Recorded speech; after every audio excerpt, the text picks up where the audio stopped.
The Tilehurst End Podcast. By Reading fans, for Reading fans.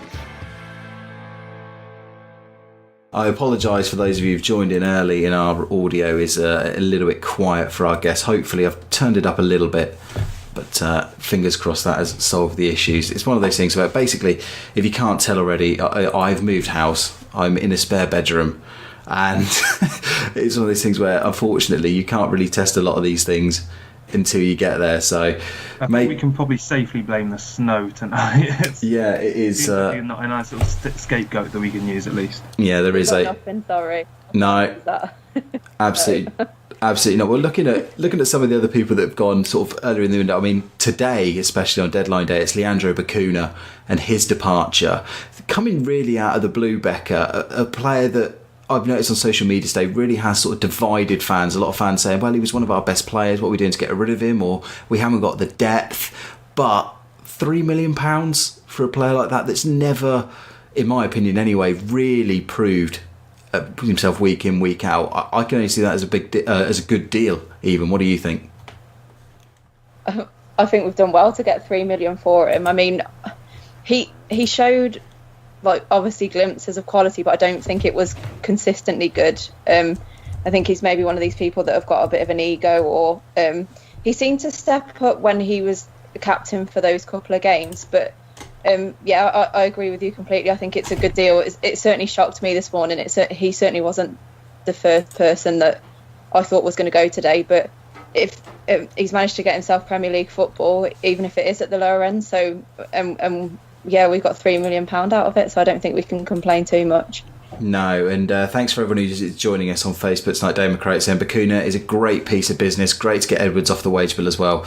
Oliveira hopefully will come in and do the business. John Swift needs to step up, otherwise could see him moved on in the summer. Now, speaking of Swift, his sort of great midfield twin, as you were, Liam Kelly, was linked with a loan move to Udinese of all clubs, Mark.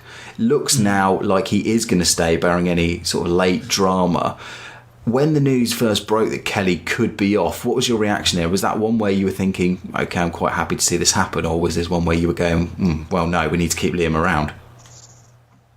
I think when it came to Kelly, it was a case of, I mean, a lot of players go to Serie A sort of on loan and little bits and don't much game time. It's quite common that they'll sort of stockpile players with the best of them when it comes to, I mean, teams like Juventus when they were linked with Yaku Meta, which I'm sure we'll get onto a bit later, but they don't necessarily bring these players in for first team football. It's not a guaranteed thing, and Udinese, they're used to bringing in loan players.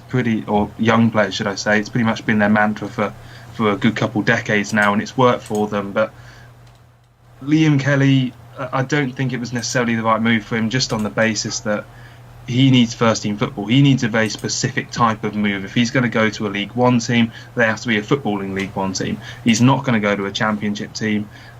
He's been linked with Scottish teams and stuff like that. Again, are they going to be footballing teams? They're going to suit his style.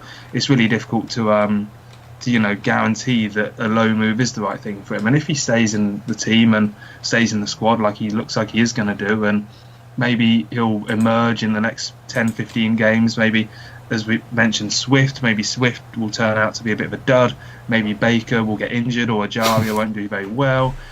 And then it's Liam Kelly's time to shine. And if he needs to go and get his head down and impress Jose Gomez and improve his game, then, a lot of footballers have had to do that, and a lot of footballers have come out the other end of that really well. And let's just hope that Liam Kelly's mentality is strong enough to be able to do that. And, I don't think missing out on Udinese, it's probably not the worst thing for him, because there's no saying necessarily that he was going to get game time there. Yeah, Becca, what about you? Where do you stand on Kelly? Is this one where you think there's still a lot of room and potential for growth, or do you think this is one where, well, maybe we've actually seen the best of him?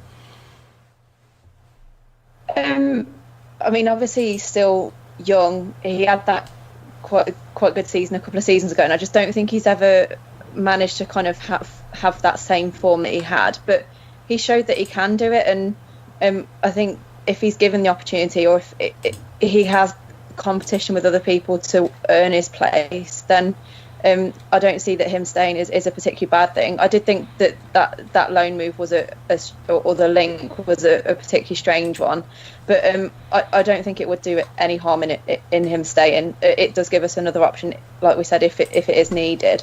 But I'm quite happy to see him stay.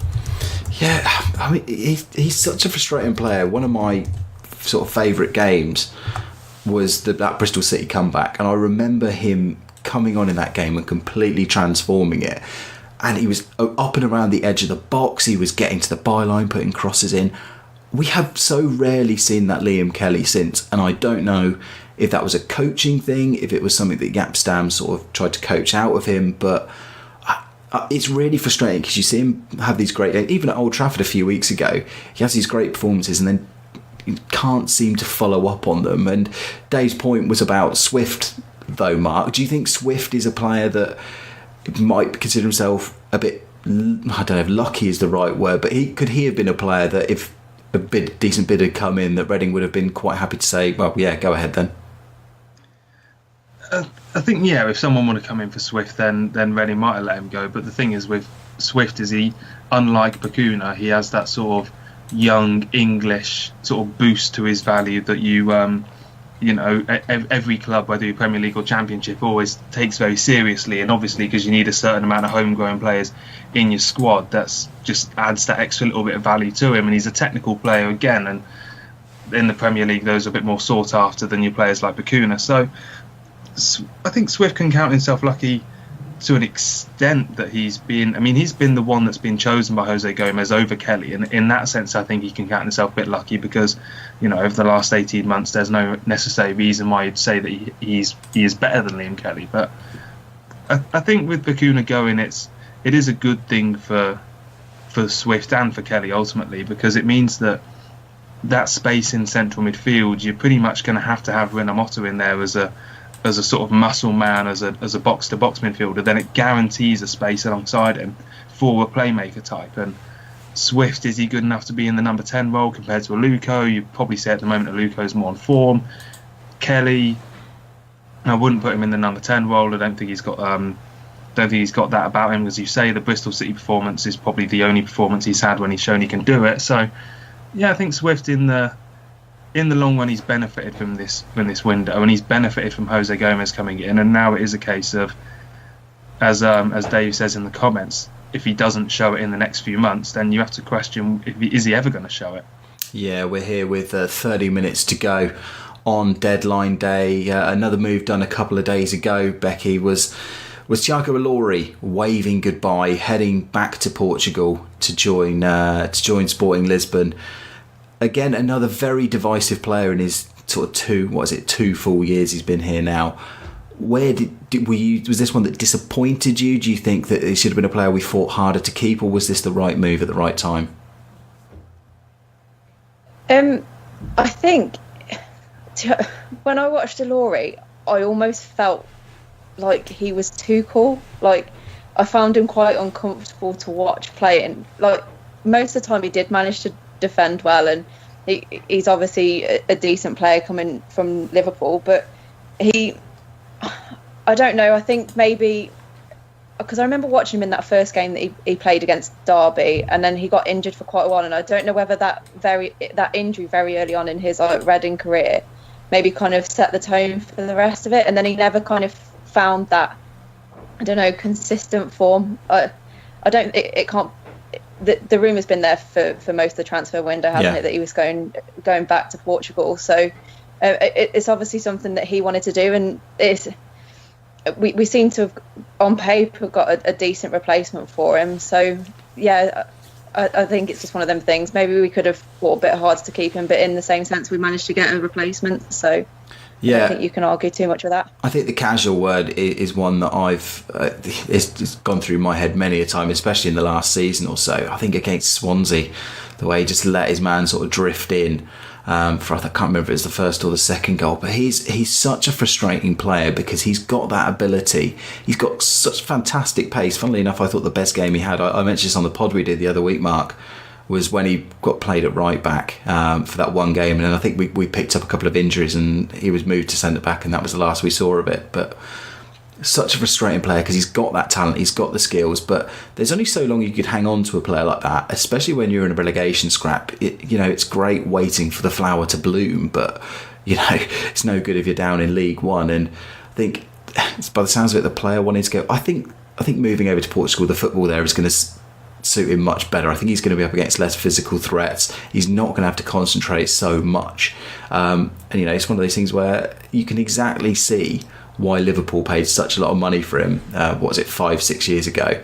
But Mark, I think by the end of it, you can absolutely understand why Reading didn't fight too hard to keep him.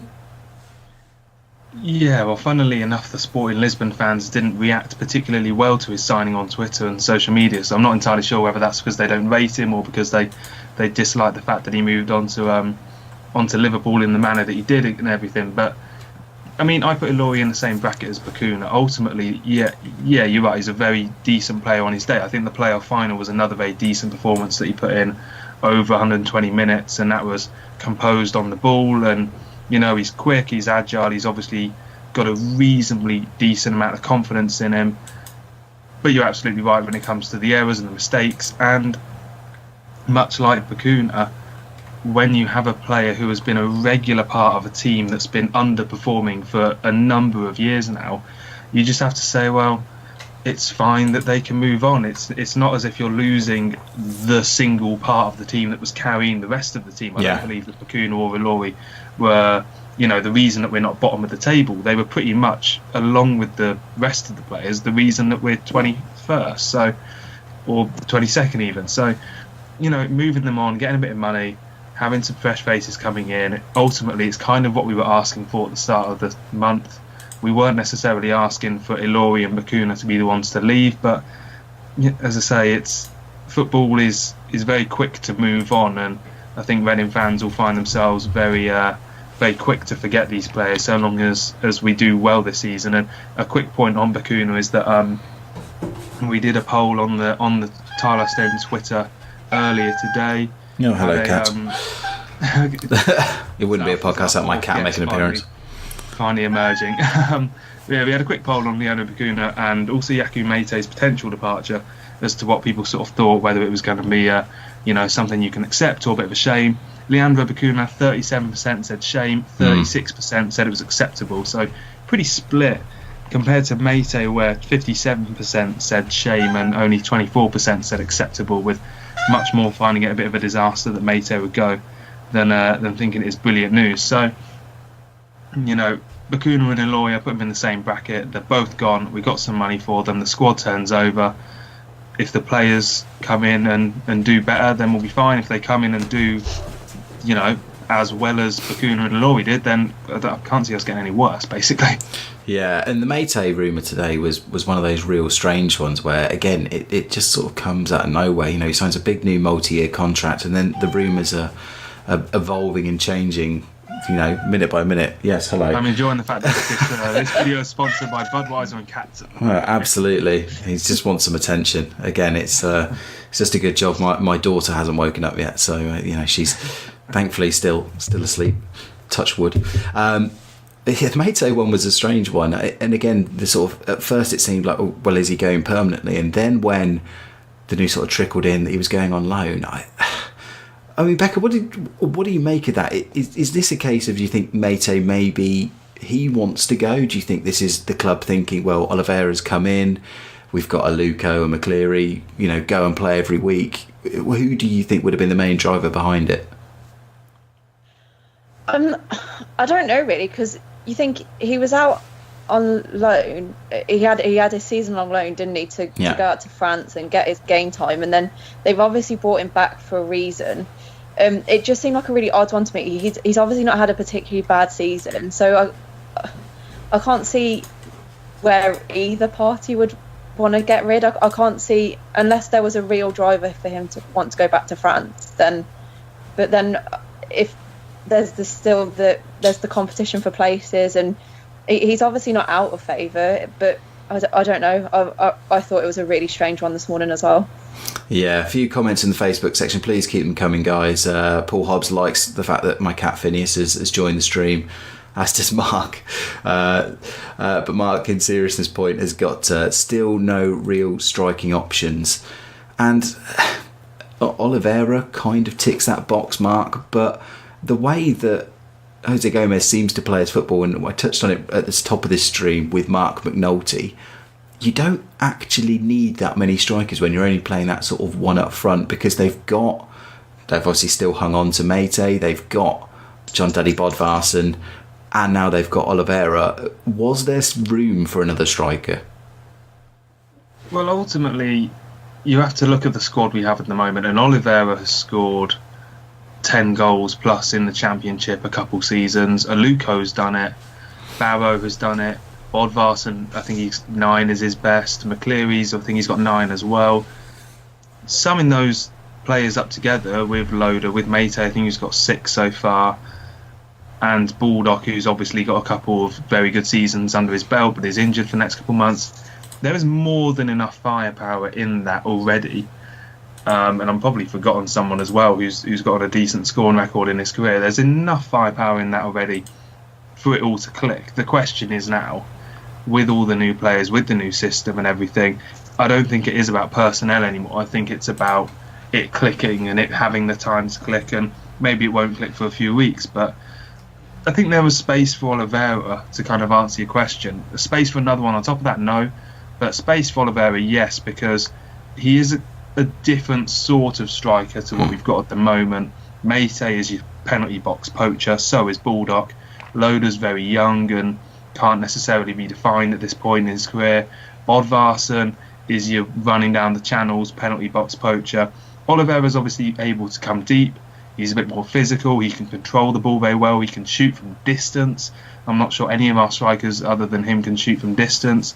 And I mean, sometimes you just have to bring in a fresh face and show what can be done. And Oliveira's very experienced. He knows the Championship. It's not like we've signed another Chelsea youngster who's, got a couple of goals in League One. This is a player who's substantial Championship experience is probably the sort of thing that you say, ticks the box at the moment. Yeah, and Becca, let's quickly, while there's still 20 minutes left of the window, let's touch on some of those recent performances. Most importantly, the game with Bolton on Tuesday night, a real sickener of a late goal from former Reading target Jack Hobbs, proving once again that we are doomed. Whenever we fail to sign someone, they will always come back and haunt us. The immediate aftermath is obviously one of massive amounts of frustration, but now we're sort of 48 hours removed from it. How do you look at that performance and the sort of early impressions from this new look squad? I think it's annoying when you're 1-0 up and obviously you concede late on, and regardless of who you're playing. But I think if you'd have gone before the game, the main target there was not to lose. Obviously that drawing is probably worst case before the loss, but we were in no worse position than what we were at the start of the game, and it's 1 point now, I think, and it's better than when Gomez took over. So what was it? It was at 5 points over Christmas and New Year, and he's managed to start clawing some of them back, the gap to 21st. So yeah, it's like I said, it's always frustrating, but it was a point, and it might be a point that keeps us up at the end of the season. So yeah, Mark, where did you fall on this one? Was this because I commented immediately after the game? I tried to take the positive tact with it and sort of say, well, look, we haven't lost ground on Bolton. We've denied them a win. Good performance. Was this? But a lot of people came back at me saying, no, look, this was must win. We had to beat Bolton. If we can't beat Bolton, where are we going to get the wins? Where do you fall sort of on that sliding scale? This wasn't the most important game of the season. I think the fact that it came so soon, we had 3 debutants in the team. Obviously Bolton are themselves in a bit of a crisis, and I think watching Bolton, I thought they were awful, and I think Bolton are going to go down bottom, if not next to bottom, with the way that they played. I think they were very much a team that are going to struggle to score goals against any serious defence, and a lot of the time we're not a very serious defence at the moment. So in that regard, I'm not too surprised that Jack Hobbs ghosted in. I think Aluko was the man nearest to him as the ball went into the box when Amoto kind of drifted out, and the rest is history. That was their one chance, as it were. And I don't think it's that bad a result, so long as we do. We've got, I think it's about 17 games left or so. We only need to win 5 of those, and we'll probably stay up. We've got to grow from this performance. We've got to take the positives from it. And in the first half, we created a lot of chances. In the second half, Bolton were probably the better team for about 20 minutes. We drifted in and out of the game, and it shows that we're not there yet. And getting a point away from home when you are not there yet, as we aren't, then that can be a positive. I think Villa's going to be tough. I think Sheffield Wednesday's going to be tough. But even after that, there'll still be another 15 games to go and get points in. In the sense that it was a must-win, I kind of understand it. But as I say, this is a stage of the season when we have to allow things a bit of time to click.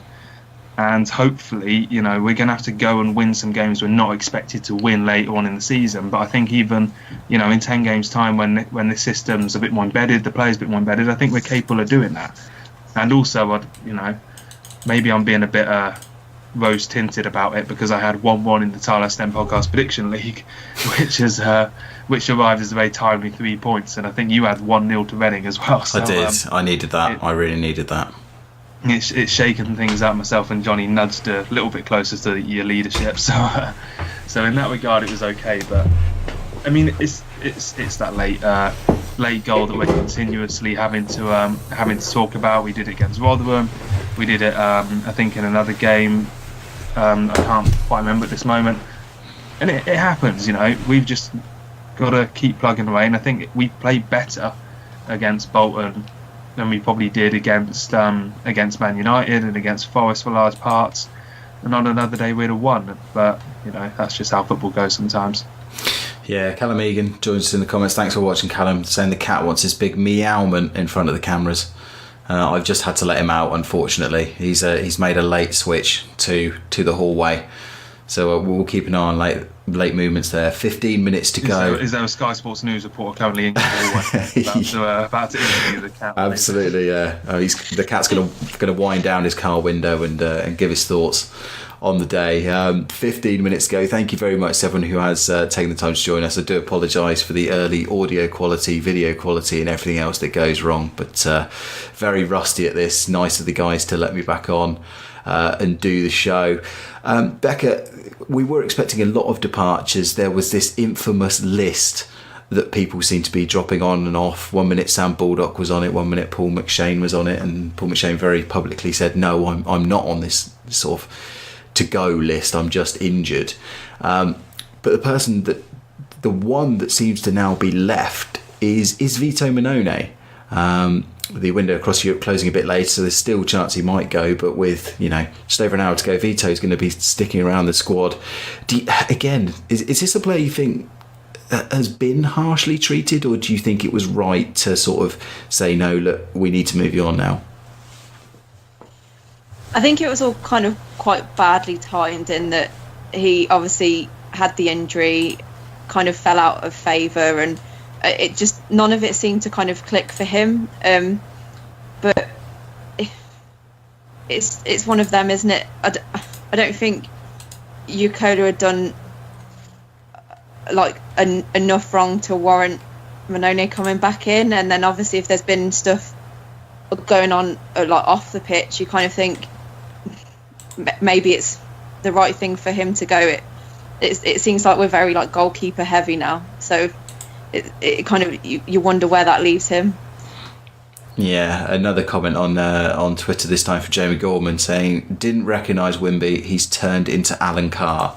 Come on. I mean, it's the glasses. I don't have. Your fringe has been longer. I must say, I'm beating you on the fringe game these days, aren't I? Yeah, I know. I'm not doing well. It's that's what fatherhood does to you. I'm losing my eyesight and everything. But no, nice to be back all the same. I'll put the Alan Carr glasses back on.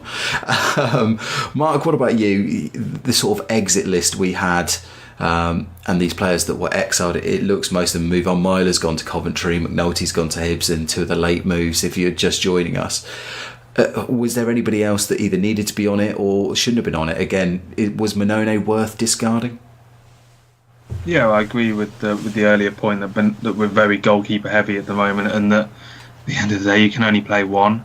Sam Walker seems to be I don't know how happy these players are, but seems to be the bench player, and that seems to be that. Yarkola injured. Perhaps that was why we kept Mannone, but I doubt it. I think if Mannone would have had a good offer, I think we'd have taken it, because we got a lot of kids as well in the academy who are out on loan and could easily be brought in in an emergency status. We've got Martinez in, obviously, as someone who can play with the style. And then Mannone, I do think if the club would have had an offer, I think they'd have bit in the hand off and someone would have taken it. The problem is that January generally isn't the time when clubs go and sign goalkeepers. No. Clubs generally like to have their goalkeeper embedded, and there's a lot of, especially in the Premier League and Championship at the moment. Jack Butland's in the Championship. Yeah, poor Adam Federici can't get a game.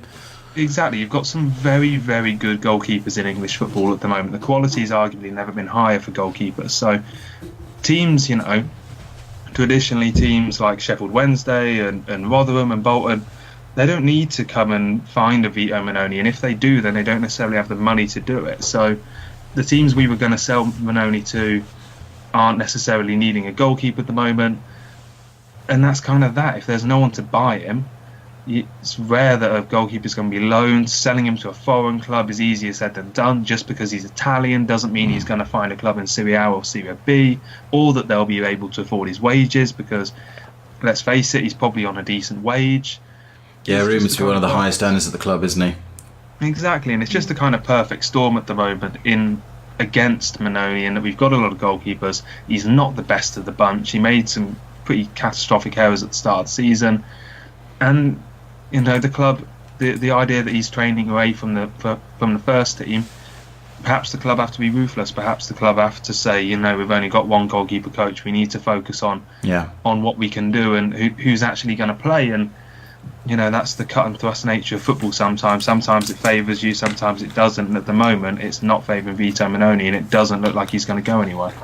Yeah, and one of the sort of main things that came up when this sort of list was originally published was, how nice a guy Vito Mannone is. And I interviewed him for the Royal Exchange this time last year, and I can 100% verify, absolutely lovely guy on and off camera, clearly works very hard.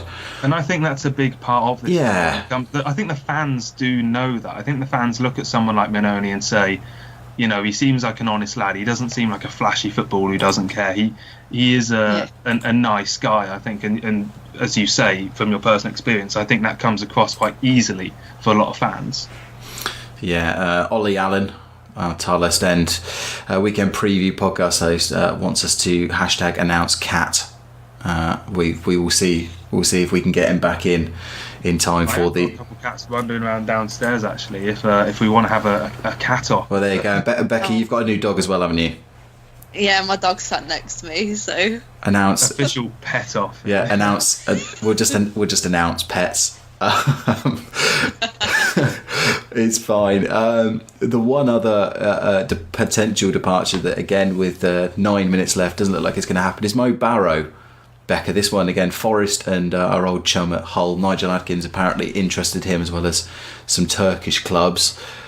Again, is Mo a player you'd have been happy to lose today?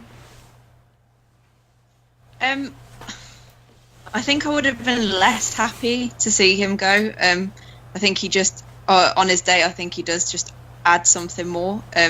If he can get a good run of games and get on with the system, I think he would have been one that you'd have to accept to see him go. But I don't know, I think he's still got more to offer with us.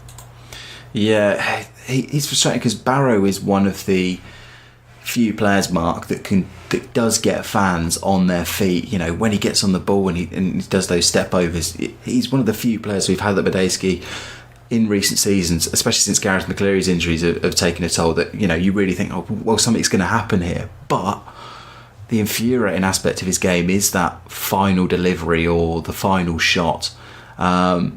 And that's why, for me, I was really torn on this transfer today. On the one hand, I wanted us to keep him because he is such a weapon. But on the other hand, it was one of those things where, if a club comes in with a really big offer for him, is it better to bank the cash and maybe put more faith in some of the younger players and the loanees we've signed? Yeah, I think when it comes to Barrow, you're looking at a player who we saw it against Bolton. I was watching Bolton on a not very legal stream, but I could see quite clearly that he was getting into some good positions and that those positions weren't being fulfilled. He would hit the first defender with his cross, or his shot just wouldn't be any good, or he'd make the wrong decision. And he's a championship winger at the end of the day. Even Premier League wingers have these.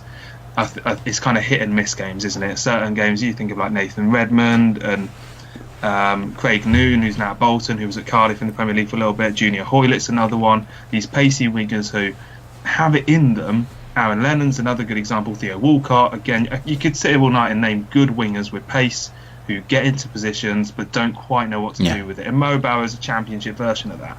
And in terms of selling him, I just don't necessarily believe that you can find a player who knows the club, etc., etc., who's comfortable here. I don't think you can find that at such short notice. Yeah.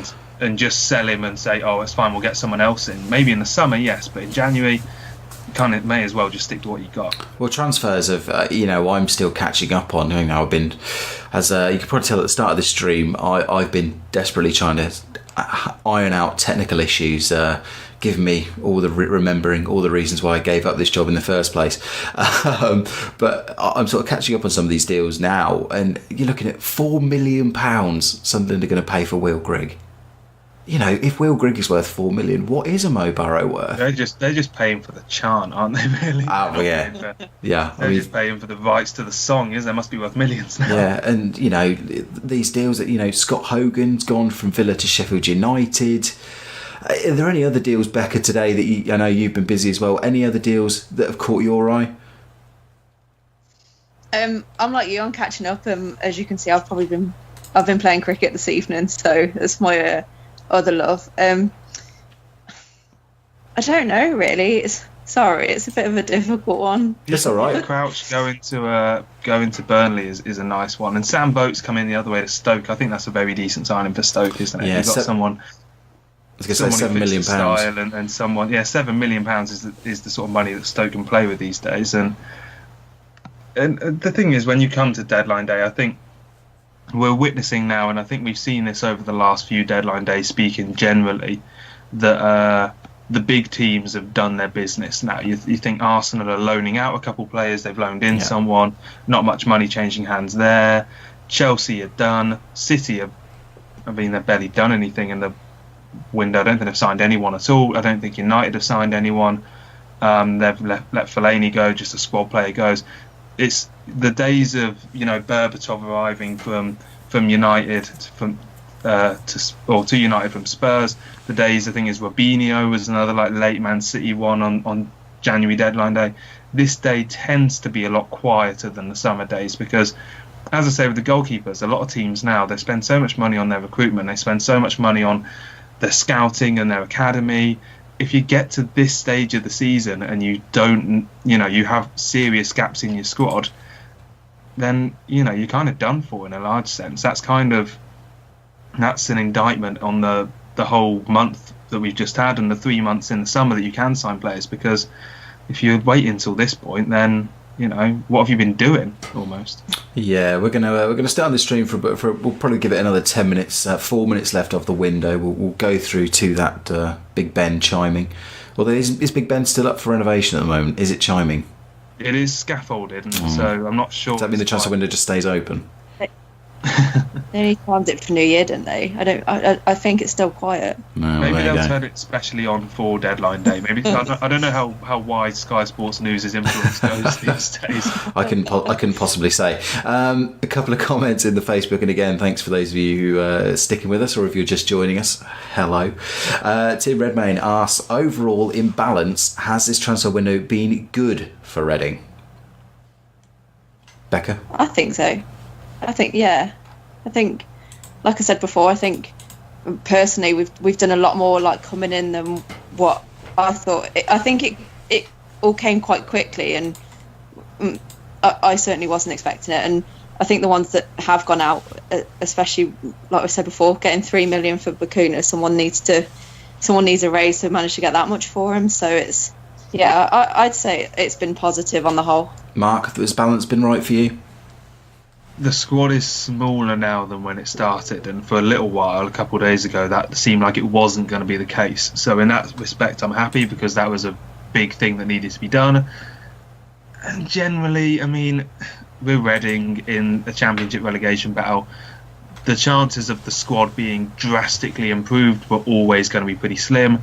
I think with Bakuna going today, it hasn't quite as improved as much as it could have, because at the end of the day, he's a first team regular. Same for Laurie, you're talking about first team regulars that are going, but they're, as I said earlier, they're replaceable first team regulars. We've got to hope now that Miazga, Baker and Ajaria can come in and replace those players quickly, because we need results quickly, and then that'll judge the transfer window in and of itself. Yeah, Guy Reed Jones as well. Thanks, Guy. He says, we kept Rinomota and got rid of Myler. Does anything else matter? And then goes on to follow up with, overall, a great window, all things considered, loans or not. Nobody can say we haven't strengthened. Have a feeling Oliveira will be huge in the run-in. In terms of the balance, for me, I think overall it's been fantastic. But... And I said this to you, Mark, on the podcast when I appeared a few weeks ago. I cannot understand for the life of me why they haven't gone out and got a left back. Somebody, just a body. I think with left backs, you come to the situation that we've got 6 loanees. That's one too many. That's going to become a problem soon. Yeah, you can only name 5 in your matchday squad. And Ezatala, he's out for maybe a couple of months, but that means in April it will be a problem, because we're almost, you'd imagine we'll have 6 fit loanees. One of them's not going to be able to go on the squad. That is a problem. We've got 2 left backs and 2 right backs who can play left back. So I just think that it comes down to priorities, and the club have prioritised getting a goalkeeper in. They've prioritised getting a striker in. They've obviously had to replace Ilori, so that was another one. Ultimately, I just think that a left back just fell a little bit too far down the list. Well, in which case, who plays there now? Who do you put your faith in, or is this a case of mix and match? We've seen Omar Richards play there a lot. On Tuesday night, it started with Andy Yadom going there, and then switching over as well. Chris Gunter's had a bit of a go there as well. Who would you put your faith in now? I'm comfortable with either Blackett or Richards, so long as they are... you don't even have to say this, but I would prefer to say, you're my man, here's 15 games, go and cement yourself. I don't like moving Yadom around. I think, Yadom at left back and Gunter at right back is fine, but it's not ideal. Stick Blackett as probably my first choice at left back, have Yadom at right back, and then, as I've talked about this on the podcast before, but I think ultimately when it comes to the defence, so much of it is coaching and tactics and organisation and leaders on the pitch, that the individual quality of one player, yes, it can let you can concede a couple goals from it, but if your coaching and your tactics and your organisation is spot on, that minimises that quite considerably, and you can stay up with Blackett or Richards at left back, and we would have to have signed a permanent deal for a left back if we weren't going to go with them, and I don't believe there's anyone around. I don't believe there's any good deals to be had in that regard. And Blackett, one of them, if you give them the game time and you stick with them and you trust them, I'm sure that they'll be good enough for a team that wants to stay up in the Championship. Yeah, I just wonder what the scouting's been doing. Jordan Beat's injury is really unfortunate. We understand he's having a 3rd knee surgery as well, so get well soon, Jordan. But with his long-term future so uncertain, I really would have liked to be thinking that they were sort of doing their due diligence. Obviously, we've had a lot of regime change, so maybe that hasn't helped. But a left back, we've really needed one for a few years. But anyway, that's just me anyway. Hopefully, Omar Richards and whoever else fills in can do the job. But lady and gents, the window is shut. It's done. No, since we've been on the air, no deals done. Obviously, there could be some that trickle in past the deadline. We understand. I say we. I'm not going to steal their credit. You look at our fine local journalists, including Tom Crocker and Jonathan Lowe. They're saying that's it. We are done for the day. I've noticed that Wigan and Bolton have both made a couple very late loan signings, both from Everton. And yes, as I was saying earlier, that's not a great sign when you are scrabbling around at this moment, picking up players, especially young loanees. Yeah, it's. I find one of the real unfortunate things about this whole transfer window system is that, you know, Premier League clubs are still trying to do their deals, and us further down that food chain have to wait for the scraps to fall. So if Premier League clubs are still frantically doing late deals, we're sort of screwed really, because they won't know until the very last second actually that player was available after all. So it is tough, but it looks like that is it. It looks like 5 in, and according to the little tally on the side, I know there's a few sort of minor loanees, but 8 sort of major departures, and really the only one that hasn't gone that we expected to go is Vito Benone. So it looks like he's going to be around the training ground. As I said, he's a very, thankfully he's a very nice chap. He's a professional guy, and I'm sure he will continue to sort of work hard. That there is still a chance he could get snapped up. The Scottish window doesn't close till midnight, so you would get a feeling that if a Scottish club got a call from one of their goalkeepers saying, "Oh, I've slipped over on a ketchup bottle." And I'm sure like the Chinese window or something is still open. You never know. I'm sure it is until March. Yeah, I'm sure if one of their clubs calls up and says about him, say, "Oh yeah, he used to play in the Premier League for Sunderland," and they say, "Oh, Sunderland's a big club." Say, "Yeah, Sunderland's a massive club." I saw you in that documentary. I saw you on Netflix. And John O'Shea at the same time. Yeah. So anyway, we'll pretty much call it a day here. But the key question for both of you, and I'll start with Becca, is simple one: are we going to stay up? Yes. Yeah. I think so. Yeah, I think so. There. Yeah. I don't know if it's just absolute blind faith, but I don't know. It feels like something's changing, and like I said before, it's a point in the season where we've got to accept that it's going to take a little bit of time to click. But I think we're quite lucky that there is that many games left to go, and I think we'll stay up. Just. Yeah, Mark. I think predictions pre-Bolton from small corners of the fan base that we were going to be producing a sort of 2009-10-esque rise up the table with some entertaining 4-0 wins were very optimistic and perhaps a little bit deluded. So it's going to be a slow drag.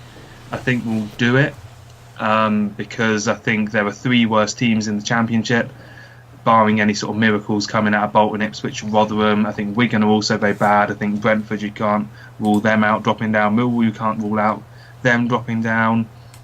And ultimately, I think we will stay up because this window has shown that once again we have a squad that is better than about 5 or 6 at least Championship teams. And even if they underperform, they only need to beat 3 of them and they'll stay up. And it's going to be a slow drag. Yeah, and as you said, as we touched on, those teams haven't got massively better. It's not like Bolton have suddenly gone and signed 4 Championship class players, or the same with Rotherham. They've picked up a couple of late loanees, not particularly well known loanees either. And whereas Reading have been able to go out and get people like Oliveira in the past few days, so. I think we'll do it. I've always thought that we'll have enough in the tank to stay up. I don't think it's going to be massively comfortable. Jose Gomez today saying he thinks 44 to 46 points will do the job. I tend to agree. And even on Saturday, I mean, I think the nice thing for Reading is that every game we go into, I genuinely think we've got a chance of a result, because there have been very few teams that I've seen us play this season where I've gone, oof, they are a class above here. So anyway, that just about wraps us up. I think we've been briefly disconnected anyway, so we're back. A brief disconnection there, but are we back? Yeah, we're back there. Sorry, we just didn't miss much. We only signed 6-7 players in that 10 seconds we were offline, but we'll ignore that. Three more cats ran across the screen. No, people aren't actually watching this for the cats. Yeah, exactly. They're all in it for the animals. But anyway, we'll call it a night there. It is 11:10. A reminder, if you are just getting in from the day, Reading didn't do any business on deadline day. We did see 3 players leave the club. Mark McNulty's gone on loan to Hibernian. David Myler's gone on loan to Coventry. And the big one that we didn't really see coming in the build-up was Leandro Bacuna. He has joined Premier League Cardiff City for a fee somewhere thought to be anything up to £4 million. So the Ready Squad certainly got tighter. This is it now. These are the guys that have got to get us out of trouble. We all think we'll do it. So you feel free to head straight down to the bookies and bet against us. #GambleAware. But that wraps it up. Again, thank you very much to those of you who joined us throughout and offered your questions and your thoughts. Again, apologies for the initial quietness, audio issues, tech issues and whatnot. Mark, hopefully you'll let me back on again, despite my technical noobness. Thank you for sorting the video, and hopefully, I think in terms of podcast, I believe Ollie will be previewing the weekend game tomorrow, and I hope to be back on Sunday night with the show after the Villa game. Absolutely. Becca, again, thank you very much for taking the time to join us, and take care, and hopefully the dog behaves. Oh, he got bored halfway through. He's gone to his bed now. So what does that say? Oh, yeah. A totally representative sample of all our fan base. Well, thank you again very much. If you like what we've done here today, again, please join the Patreon campaign at patreon.com/the Tilehurst, and it helped pay for one of the codecs that I needed to actually do this. Technology had changed in the year or so since I've been on this, so that's where your money goes. So if you do like what we do and you want to see the guys do it more, please do. As for me, I might be back. Mark seems happy to let me roll on again. I'll have to ask Bucks Royal very nicely the next time I have freedom, although with an 11-month-old who I've probably woken up throughout the course of this show. How many chances I'll get to do that, I don't know. But anyway, that about wraps it up. So for me, Mark and Becca, it is a very good night. The window is slammed shut, and that's it. So bye-bye.